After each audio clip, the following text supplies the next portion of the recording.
आत्मा हत्या। उसे जीना नहीं था, वो खुद को खत्म कर देना चाहती थी। उसके दिमाग में हमेशा यही विचार आ रहा था। उसने डिसीजन ले लिया था, सिर्फ अंत कैसे करे इसके बारे में सोच रही थी। चारों ओर अंधेरा ही था। अपने ही सोच में मग्न पूर्वी नीचे बैठकर बहुत वक्त तक ऐसे ही बैठे फर्श की तरफ एकटक देख रही थी।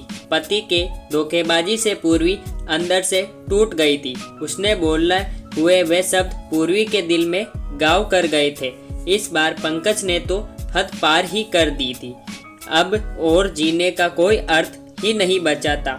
अब खुद को खत्म कर दूं, इसके सिवाय दूसरा विचार उसके मन में नहीं आ रहा था। दोनों बच्चे गहरी नींद में थे। एक नज़र उनकी तरफ देखा, उनके सिर पर प्यार से हाथ फेरा, आंखों में आंसू की धारा बहने लगी थी। उसने मन में एक दृढ़ निश्चय किया था। रात के 2 बजे थे, हर तरफ बहुत सन्नाटा था और वह धीरे से उठी और दूसरे रूम में गई। गले में फांसी का फंदा डालने ही वाली थी, तभी कुछ गिरने की आवाज आई। पूर्वी का 2 साल का बेटा जोर जोर से रोने लगा। उसी क्षण पूर्वी की 6 साल की बेटी चिल्लाने लगी, मम्मी, छोटू बेड से के ऊपर से नीचे गिर गया। तुम कहाँ हो? देखो ना छोटू कितना रो रहा है।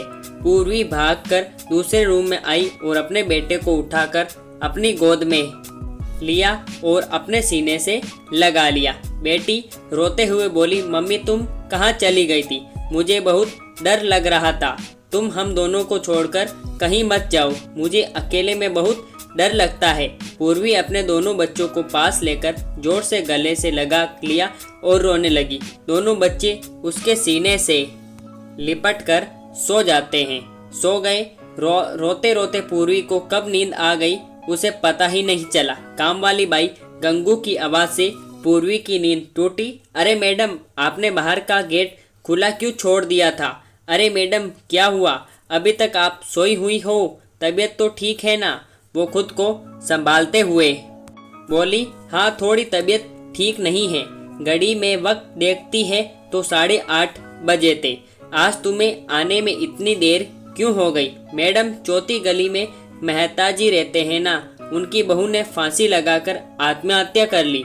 2 बच्चे हैं उनकी एक 10 साल की बेटी और 6 साल का बेटा है। ये सुनकर पूर्वी के कलेजे को धक्का लगा। अपनी साड़ी ठीक करके उसने पूछा, कब हुआ? गंगू ने बोला, रात को हुआ मैडम। मैंने ऐसा सुना है कि उसके पति की दूसरी औरत से संबंध थे। कमबख्त अभी तक नहीं आया। अचानक पूर्वी ने गुस्से से बोली, अच्छा किया, वे आया या नहीं आया उससे क्या फर्क पड़ता है? अब वे थोड़ी ना देखने आने वाली है।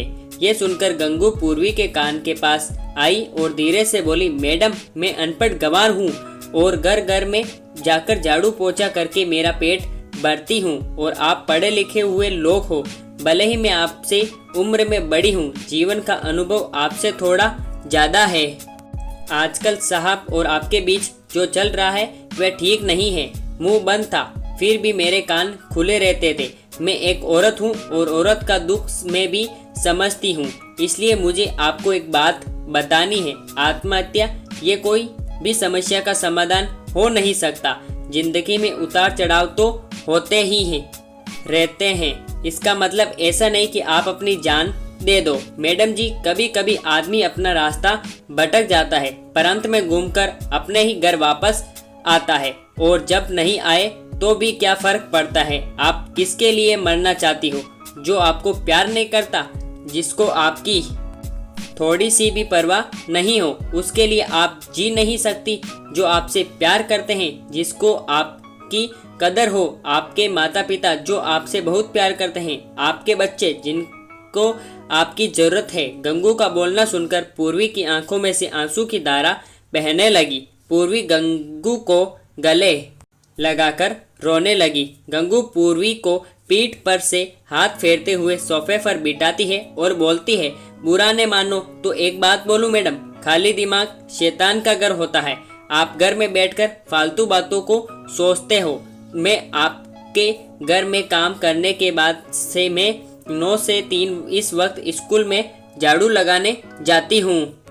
वहाँ की प्रिंसिपल मैडम बहुत अच्छी है। आप तो पढ़े हुए हो और अगर आप बोलती हो तो मैं आपके लिए टीचर का काम करने का पूछूं क्या? आपका वक्त भी निकल जाएगा और मन भी लग जाएगा। इस पर पूर्वी चुप बैठी थी। कोई भी जवाब न मिलने पर गंगू बोली, मैं आपके लिए चाय लेकर आती हूँ।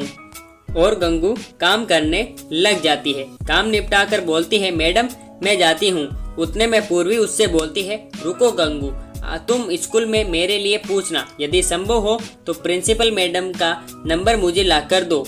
गंगू के चेहरे पर खुशी का भाव दिखा। गंगू पूर्वी के पास जाकर बैठी और धीरे से बोली, मैडम मैंने दूसरे रूम में बेड पर स्टूल रखा हुआ देखा था। ऐसा आप कभी भी मत करना। ये आपका घर है, इसे बचाने को आपसे जो हो सके वे कीजिए। बिना लड़े आपने हार मान ली। गंगू पूर्वी ने हाथ अपने हाथ में लेकर बोली, मैडम एक फिल्म में एक हीरो ने ये डायलॉग बोला था, लड़ाई लड़कर जीती जाती है, मरकर नहीं, क्योंकि मुर्दे कभी लड़ा नहीं करते। गंगू हाथ नचाते हुए ऐसे बोलने लगी। ये देखकर पूर्वी को बहुत हंसना आया।